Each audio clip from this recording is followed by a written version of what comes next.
Good morning, sleepyhead. Come on, time to get up. No, just 5 more minutes. Okay, come on. Talking alarm clock here. Wake up. No, come on, leave me alone. Hey, come on, buddy. Get out of bed. Don't you have a snooze button or something? Hey, get out of bed. Shut up. Leave me alone. Hey, get out of bed. Come on. Hey, no. You asking for it. What? You will get up, boy. Oh, you're getting up. That's it. Where are you going? Oh, you're toast. Come on. Come here. Hey, it worked. I'm awake. The EP Podcast.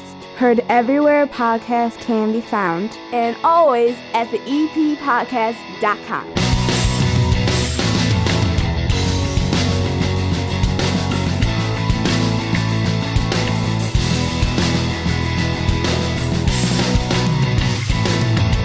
Another week in Evergreen Park brings you another episode of the EP Podcast. 30 minutes jam-packed, all about the EP. We've got a lot going on in this episode. Hannah's going to be along in just a little bit to talk Hannah's History, brand new segment she's doing about the history of Evergreen Park. The principal of Evergreen Park High School comes to my office today. Donna Bailey stopping by, telling you what's going on at the EP Library. More places for you to go and bring the kids and check out Halloween displays right in Evergreen Park. And that woman we mentioned who's got the banana in a coffin on her front lawn year-round, she's on the show. Hey, we take everybody from the EP on the EP Podcast. Hey, and don't forget, if you're just getting in the car and it's Monday morning, 95th Street, you can't get all the way through between Kedzie and Western. CSX has the train tracks blocked at Rockwell. It's going to be 2 weeks. Find another way. More info on what's going on around the EP also coming up. But before we get to any of that, my childhood baseball hero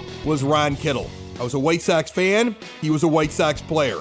I had big, giant Coke bottle glasses. He pretty much had the same things on his face. You would have thought he could have afforded a more stylish pair. He even took pictures weird like I did. Like, he's trying to smile, but they take the picture before he finishes the smile. All of his baseball cards pretty much look like that. But when I get a chance to talk to him on a podcast, I'm taking it. Ron Kittle on the show. How are you, sir? I'm doing fine. You could have picked somebody else, I'm telling you, but there weren't many people that wore glasses, I can tell you that. No, there weren't. Well, I think one of the other things that always got me excited, I mean, I'm a kid, okay? I think chicks and kids dig the long ball. You hit so many rooftop shots. I actually was at a game where you hit a rooftop shot. I remember as a child. I distinctly remember it because I remember my dad going, that got on the roof. I mean, it was just astounding to me that somebody could do that in Old Comiskey Park. You hit so many of them. You actually hit the last one, too, in the ballpark. I was looking at your rooftop shots today. I thought of I want to ask him about this. There are guys who hit rooftop shots. I found this guide on it in Old Comiskey. They have names like Ruth, Gehrig, Williams, Fox, Mantle, and you hit multiple ones, including the last one, which was like on a freezing cold night in 91, that Tom Paciorek said the most tremendous hit he's ever seen in that ballpark. How did you do this? It was, I finished with 7 as a career. When I signed with the White Sox out of a trial camp, I hit one on the roof off Bruce Del Canton, the pitching coach, and everybody kind of just stopped. And it was kind of a little, a spectacle, young, strong kid, great tan, long hair, trying out for the White Sox. That was 1978. And I just come back from a broken neck. So, I wasn't thinking about hitting the ball on the roof or just hit it hard and it'll go someplace. But, I remember that last one, it couldn't have been any colder, about 28 degrees. The wind was blowing in. I think there was only 1 or 2 fly balls to the outfield the entire ball game. And this one is a line drive up on the roof. And, everybody was kind of shocked. It was more quiet than anything because they were surprised. And I just trotted the bases. It wasn't planned. I just tried to hit it hard, and that's where it wound up at. You just get up there and try to hit the ball hard. There's a guy right now on this White Sox team who says, I just get up there and try to hit the ball hard. And he's got quite a cult following as well by the name of Daniel Pelka. Is he must-see television for you? Or do you have other guys on this current roster that you're like, I really enjoy watching them, and I'm curious about what's going to happen in their career? Polka's swing, he's a beast. It looks like Danny Pasqua. Built like him, swings like him a little bit, just as strong. Nobody in the league really knows who he is, so they're challenging him. And now he's beating the ball up and hitting some home runs. The times have changed from my era to to current now, because back then when Greg Lazinski would hit a home run and I was the next hitter, I'd get drilled in the side or in the hip. You can't even throw at guys nowadays. If you do, you're paying a fine $10,000 and getting kicked out of the game. So, you have a lot more free swings now playing than you did back in the 80s and the early 90s. This game slows down now with all of these crazy, like, really close slow motion plays. Like a guy hits the bag, pops off the bag for half a second in his slide, and it's only visible with this camera, and he can be called out on a replay. You've got to have a thought on that. Well, you want the right answer. You want the right call. So I don't mind the replay. Matter of fact, I think it's kind of good. It's just a long waiting process to do that. But, things are accomplished in every sport by the human error. So sometimes the umpires or the referees or whatever it may be, that mistake will cost the team a game. But that's what life is about. You're at home plate. If you bat 4 times in a game and you swing at the first pitch, your whole day is over with in about 15, 20 seconds. So, but the cameras, you can't do anything. You can't even cuss. There's microphones in the dugouts, in the stands. It's kind of fun.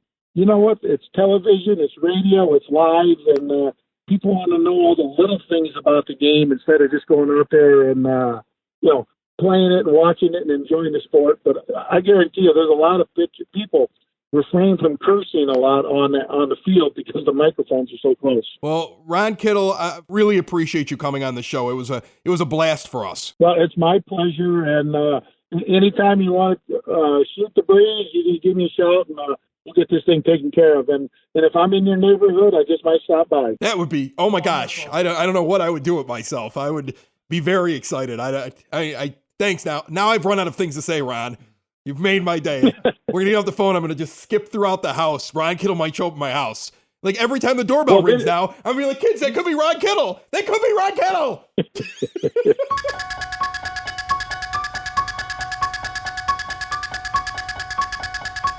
Jen is on the line. She is an Evergreen Park resident. She also had the most interesting Halloween display up for like the summer. We put a picture of it up on Instagram.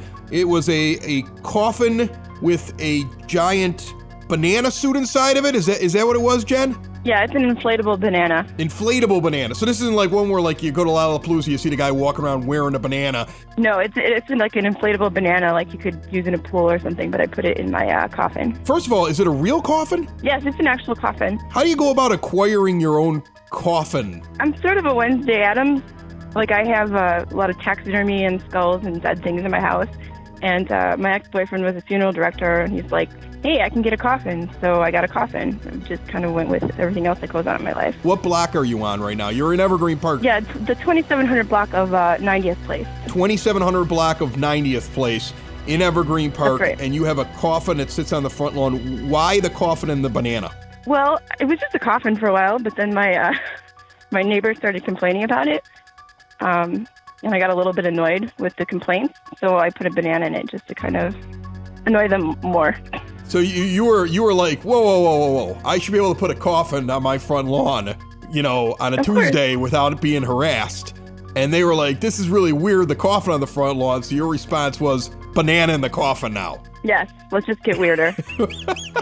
Why in the first place, though? Like, why the coffin in the first place? Is it like, do you see it as like a decoration for your house, or why do it? Yeah, no, like I had it like just in my yard, and then my friends used it for their Halloween display, and I took it back home, and I didn't really have a place to put it, so I just put it in my yard, and then I put it up for my Christmas display, which also caused a bit of a stir, and then I just left it up year round, and people were not happy with it, I guess. How do you use a coffin in a Christmas display? I put Santa Claus in it. You put Santa in it? Well, I can see that. I mean, come on, I can see that. I mean, the kids are walking around going, why is Santa in the coffin? I mean, that'd be a little weird. I mean, I think my 10-year-old would be like, that's hysterical, and I think my 3-year-old would be traumatized by it. So I guess I can see that one. But it's Halloween season now. So are you doing up the lawn, like all Halloween stuff, or is it just going to be the coffin? Yeah, I'm going to put some Halloween stuff up this week, but I think I might take the coffin down just to perplex everybody. coffins for everything else except for Halloween? Yes. Jen, I think you just made my top 10 list of craziest and also my top 10 list of favorite Evergreen Park residents. Just wait till Christmas. That's just creepy and weird and strange. If you're looking for weird, strange, creepy things to go look at for this Halloween season, we put out a call last week on the show. Hey, tell us what's going on in Evergreen Park. Where are the Halloween displays? We even offered prizes if you called in or at least found us on the Facebook page, facebook.com/the EP Podcast, on Twitter @the EP Pod, on Instagram, the EP Pod. Patty got some free stuff. She not only told us that there's some really cool stuff on Francisco between 97th and 98th that you can check out, but you can swing right past her display, and she says it's not going to disappoint. She's over at 2842 West 97th Place. Just drive on by. Bring the kiddies. For volunteering cool places to check out Halloween decor in Evergreen Park, we're giving her $20 from Cravings over on 99th and Kedzie. That used to be the Baskin Robbins over on 99th and Kedzie. Now it's Cravings. So not only do you get ice cream, but they've got food in there. They've got beef sandwiches and hot dogs and fries and chicken strips and ice cream. A $20 gift card to Cravings going to Patty for helping us out. You want some free stuff? It's not hard. We prefer that you give us a call, 708-459-8406, 708-459-8406. There'll be one more show before actual Halloween. Give us a good spot. You'll get something good. Once again, we are joined by our good friend from the Evergreen Park Library. I love how she walks down here each and every week to sit down at my 9-foot homemade oak bar and tell me what's going on at the EP Library. Donna Bailey with What's Going On at the EP Library. Hi, thanks, Chris. Thanks for having me back. Always. Oh, it's my pleasure to come. One of the things that I want to talk about first off is kids and teens who read 4 hours in the month of October get a chance at prizes. They'll get a prize bag. So come in, get your logs, and get reading. So it's a lot of fun. We have a lot of new Halloween-themed books, and there's just lots to take a look at. How scary does the library get? Like, do you guys put up like some really spooky decorations? Is everything that fun, happy-go-lucky thing? In the teen room, is there blood on the walls? Like, what are we looking at here when we get over to the library for Halloween? The teens, they have the reign to do whatever they're doing. It's more creative than it is scary. Okay. I think there's really not anything scary, and I do invite everyone to come into the library for Halloween for trick-or-treating. Some of us will be dressed up, some of us won't. Oh, so on Halloween, there's trick-or-treating? Yeah. What kind of candy are you handing out? Little bits. Little bits? Yeah. Come on, you're the Evergreen Park Library. I want full candy bars. Sorry. Come on! The taxpayers of Evergreen Park would not be happy if we're handing out full-size I'm a taxpayer of Evergreen Park. I want a full candy bar. You can make a donation. Look at how much money are you bringing in library fines? Let's turn these things into some giant Hershey bars or something like that. We turn those Double into buying more books and movies. Oh, and that's programs. crazy. You should be spending more on candy. No, I'm just kidding with you. Go ahead. On Wednesday the 24th, this is one of those days that you're going to want to be sitting out in the parking lot on the bleachers because we have two programs going on. One is Oktoberfest with Chef Keith. He's a regular. Oh, my ears perked up. You know me. Yes. You said Oktoberfest. Oktoberfest. Is there going to be beer? I was just going to say, no, there's not going to be beer. What the heck? There's no beer? No, it's cooking. It's a cooking program. He's going to, I believe, be cooking bratwurst. What I consider Oktoberfest food is bratwurst, sauerkraut, maybe some gnocchi, and a nice big batch of something hot and steamy and good. So all this sounds wonderful, but there won't be an Oktoberfest beer for me to drink at it? No, there will not. This is a food program. Why do you hurt me so? He does a food beer program once a month. Can I bring a cooler? No. No? No, that's fine. That's fine. Oktoberfest with food. Okay, and then also on the 24th at 6:30, it's Zombie Night. Come in dressed as a zombie. This is for the kids. Or in your Halloween costume, and we'll have games, snacks, and all kinds of fun. It's for grades 5 and under. For 5 and under? Yeah. Zombies? Grade 5 and under. Grade 5 and under. Grade 5 and under. Grade 5 and under for the zombies. Yes. Okay. All right. These are not going to be like Walking Dead zombies, are they? No. No. Okay. No, they are not going to be. Okay. So these won't be like ultra scary, realistic zombies. No. Like the ones that'll be taking over one day. It's not going to be them. No, there may be some that have some of the lipstick on the face, like I'm the okay blood. with that. Right. Okay. That's fine. There's nothing going to be too brutal. Yeah. These kids will not have nightmares. Are you because prepared for the zombie apocalypse? No, it's not going to happen. Well, you're going to have to get prepared. Okay, then on Thursday, the 25th at 6:30, we have Forgotten Chicago. Everybody knows about the music scene in Chicago. It's so diverse, and there's so much of music history that's based here. But did you know that Chicago also has a musical instrument history? That things from the Hammond organ to Ludwig drums and Kimball pianos were made right here in the city and the suburbs. So this could be a great story, a great program showing the background and the history of musical instruments in Chicago and how it affected the development of music throughout the world. Cool. Okay, then on the 26th, we're going to be showing, as part of our Halloween movie spectacular for the teens at 3:15, Paranorman. I've not seen that movie, but it sounds interesting. We will provide snacks, or you could bring your own. Again, this is for teens and kids. Do we have an adult one yet coming up here? I mean, as we're close to... All right. Now, let's get ready for the Teens Mini Horror Film Festival and Horror Lit Swap. Okay. Starting after hours on Friday the 26th at 6:30, watch A Quiet Place, which I have heard is the scariest movie ever. I saw it. It was amazing. I loved it. My wife is one of those people that's desensitized by everything in life. Mm-hmm. So she sat there and she was like, it was okay. I was like, that was scary. The same thing with like the movie It. Like I was like, that movie freaks me out. She was like, I didn't think it was that scary. I thought it was kind of dumb. Like she's just desensitized to everything. I don't know what she saw in the backwoods of West Virginia, but clearly there were scarier things than killer clowns and what happens in A Quiet Place. Because she is not worried about anything like that. She's not frightened at all. But yes, good movie. It'll make you jump several times. Okay, so that's the start. That's going to be a Friday on the 26th after the libraries close at 6:30, so you have the free reign of the area. Then on Saturday, starting at 12 o'clock, we're going to be running Insidious, and then right after that at 3 o'clock, The Grudge. Now, at the end of it, there's going to be a horror book swap. So all the teens bring in a book, and you swap them out. And for every teen that watches one of the movies, you'll get a raffle ticket. And at the end, you put in the raffle, you win a great prize. Snacks are going to be provided. So the more you scare yourself, yes, the more of a chance that you win this great prize. That's exactly right. Then we're going to close out the month with 2 events the following week. It's going to be come in and bring your own snack. We're going to watch The Nightmare Before Christmas on Monday, the 29th at 6 o'clock. And before you even ask, there will be no beer or wine served or allowed. Why would I bring beer to A Nightmare Before Christmas? I mean, it sounds like a really good idea. Maybe I should do that next time. But I mean, why would I do that? I'm getting to know you, Chris. And then on the 30th at 6 o'clock, come here, Karen Briano. She's the owner of Jack Dent's company. And I didn't really know this about him. He was a wallpaper and mural artist from Chicago. And he made a big impact on the fashion industry and on the art world. And he's a neighborhood guy. And then again, come in on Halloween to trick or treat, and we'll give you a little piece of candy. When's your next drinking event? Like I said, there's rumors there's going to be a sip and sample in February, but that's not confirmed yet. Okay, well, you keep me apprised of all that stuff. I will let you know. I mean, I'm sure I'll find another reason to go into the library and get your tiny little pieces of candy. But other than that... Yes. It's the middle of the show song. It's the middle of the show song. It's the middle of the show song. It's the middle of the show song. Chris had nothing to put here, so he put this song.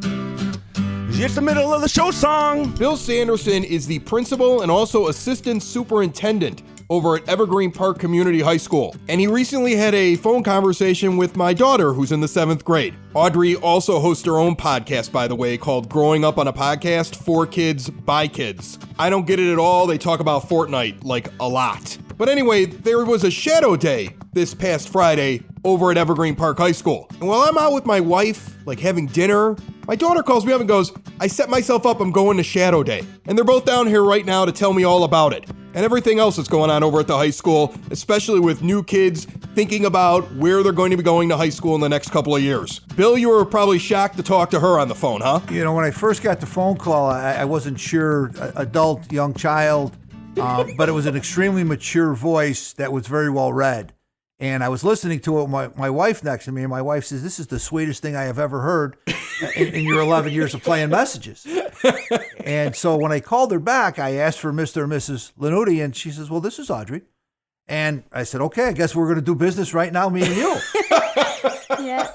She pretty much runs things around here. Dan's in the basement doing podcasts at his bar, and this one running the house. She was extremely mature, and the fact that she was a 7th grader was very well spoken for herself. So be very proud of what you've done with your daughter. She was tremendous. And it was a pleasure to host her today, too. She knew what she wanted and set it up on her own. Most of the parents usually call or email us on behalf of their child. So this was different, but it was great. That's awesome. So now, what was walkthrough day like, or shadow day? What was shadow day like? Well, for shadow day, we got to EP at 9 o'clock in the morning, and we were in the cafeteria, and they had pastries out for us, which was nice. You're bribing the kids. You're bribing the kids. Well, we got to feed them. You know, I mean, like I'm sitting there telling her, like, hey, I want a healthy breakfast, and you're like, oh, here's some donuts. Give them sugar and keep them happy. Yep. And then what happened?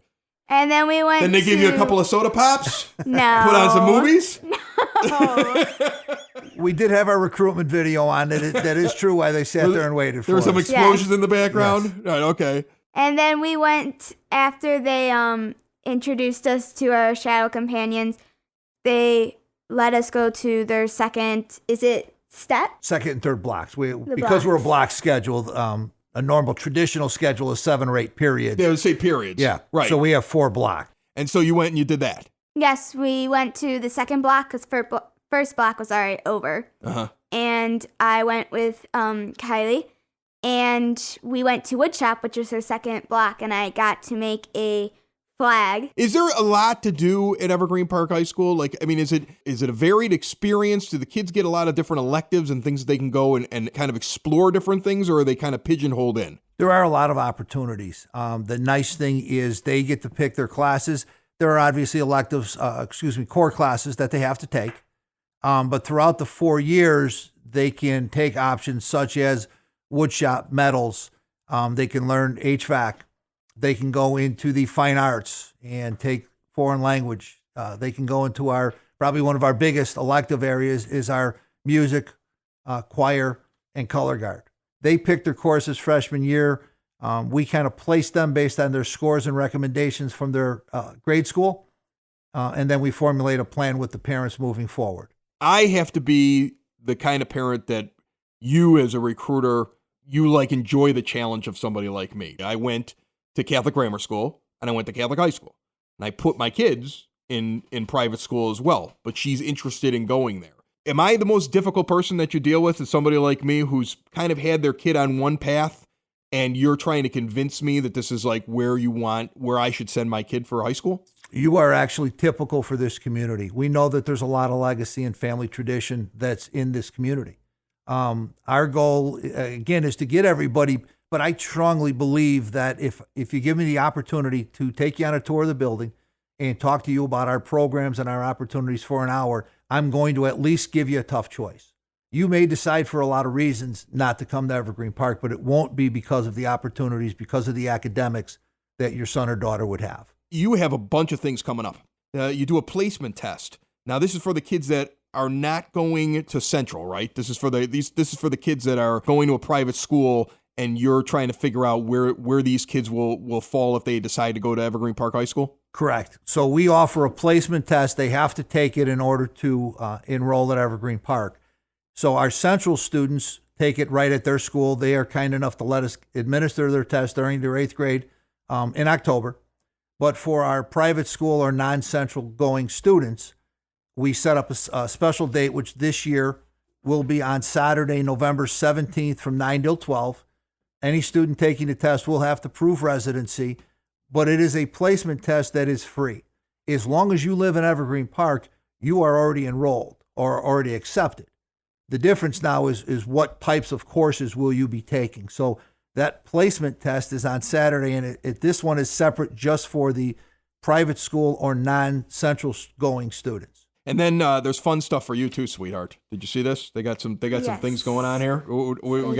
There's an open house for the 7th and 8th graders on November 14th. That's going to be over there. There's an athletic activities fair from 6:30 to 7 o'clock in the large gym on that time. There's a tour going on at 7 o'clock. There's a pool day too, right? Did you say that they all get to go swimming? This year we've come up with a open gym and swim where we're going to have some organized events like 3-on-3 basketball, some weightlifting competitions, wiffle ball, dodgeball.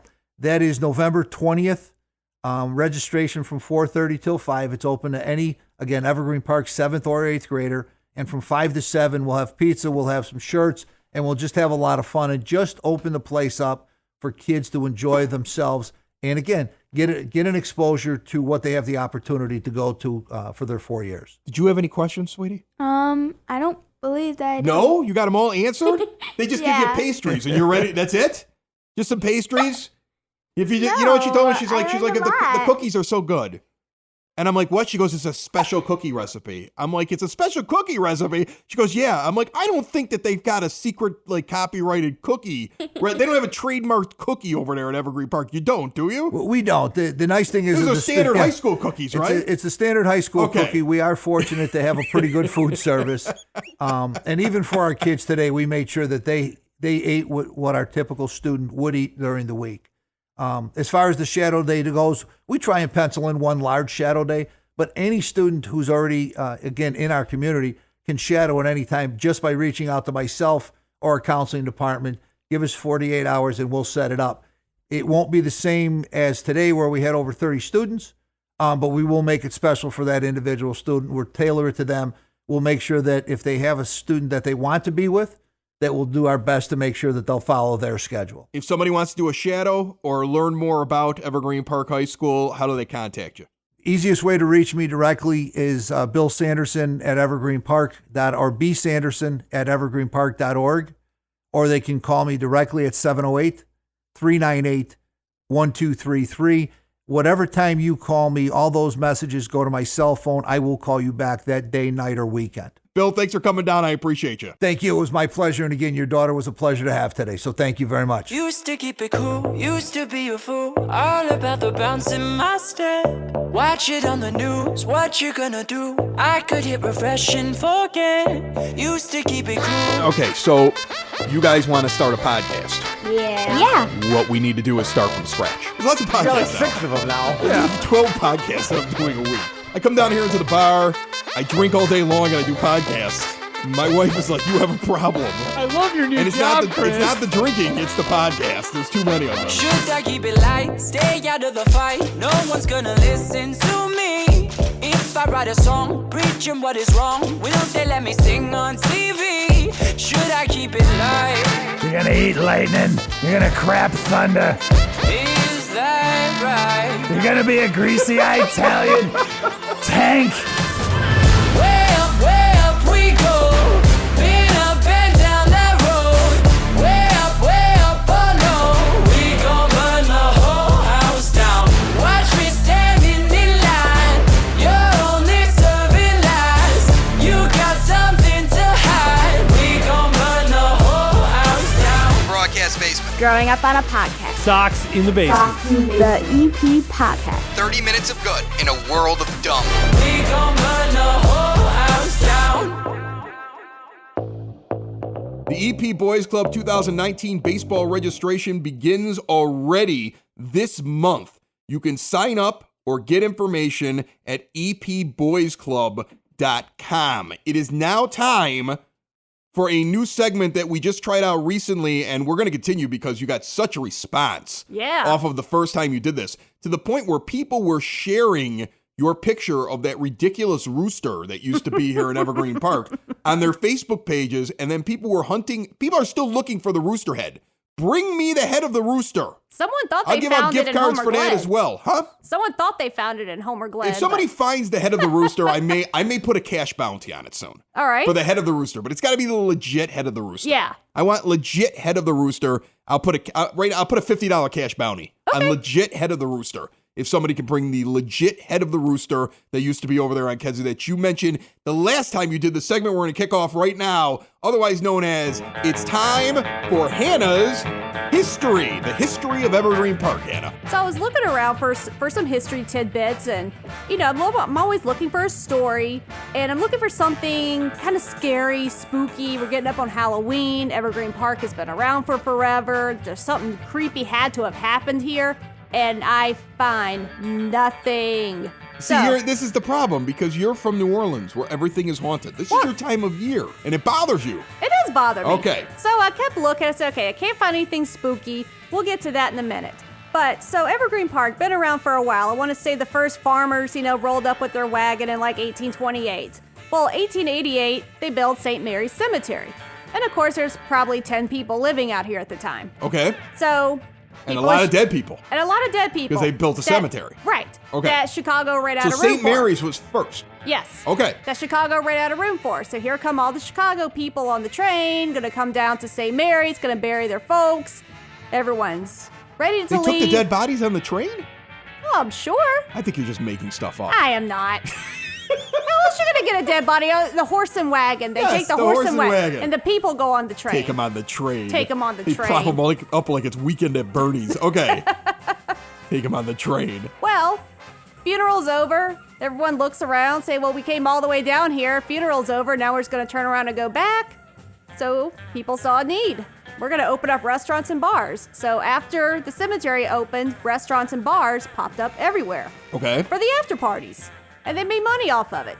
And Okay. they brought people down to Evergreen Park. And within 5 years, I want to say, is what I read, it became, quote unquote, a recreation center with beer gardens and dance halls. So basically, we are the funeral after party. That's what Evergreen We Park are. is. That's exactly what we are. Evergreen Park is steeped in a history based upon feeding people after they buried their loved ones at St. Mary's Cemetery. Yes. That's what we come from. That's where we come from. Well, that's pretty creepy. I think it's pretty I think funny. I think we really should be celebrating that. It's- Why don't we have like a festival where we just walk through the street with coffins like you people would do down in New Orleans? What's wrong with that? Because it's weird, Hannah. Ask that lady Because in the it's northeast weird. quadrant if we can just borrow her coffin and With the banana? with the banana, with the banana in it. Another show is wrapped up. Another show's in the books. Another show is wrapped up. And then by the looks, it's gonna be a good one. And we'll see you next week. And the nudist basement. And the nudist basement. Another show is wrapped up. Another show is wrapped up. Another show is wrapped up. And it's in the books. Another show is wrapped up. Another show is wrapped up. And by the looks, it's gonna be a good one. Nudist basement. Broadcast basement. The nudist basement. The broad basement. Slancha. That was like Dropkick Murphys or something, right? I felt like it. The EP Podcast. Heard everywhere podcasts can be found. And always at the eppodcast.com.